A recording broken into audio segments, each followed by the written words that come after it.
আসসালামু আলাইকুম ওয়া রাহমাতুল্লাহি ওয়া বারাকাতুহু।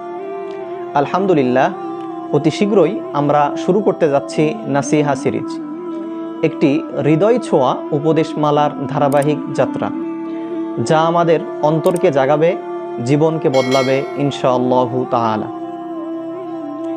এই সিরিজে থাকছে ইবাদাত, মুআমালাত, মুআশারাত, চোখের হেফাজত, সময়ের মূল্যায়ন, জবান নিয়ন্ত্রণ, গীবত, অহংকার, আত্মশুদ্ধি এবং আরও অনেক গুরুত্বপূর্ণ বিষয়ে কোরআন সুন্নাহ থেকে বিষয়ভিত্তিক আলোচনা।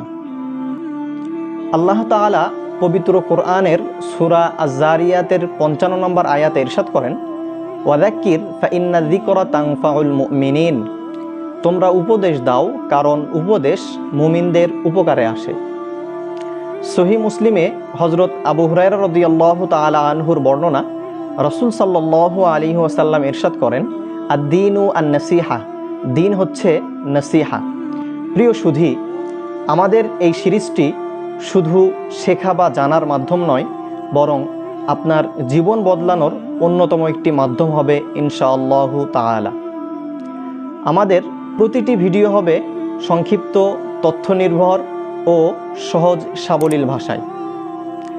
তাই আসুন আমরা সবাই মিলে এগিয়ে যাই আত্মশুদ্ধির পথে। আমাদের সাথেই থাকুন, পাশেই থাকুন এবং আমাদের ভিডিওগুলি প্রিয়জনদের সাথে শেয়ার করুন। আসসালামু আলাইকুম ওয়া রাহমাতুল্লাহি ওয়া বারাকাতুহু।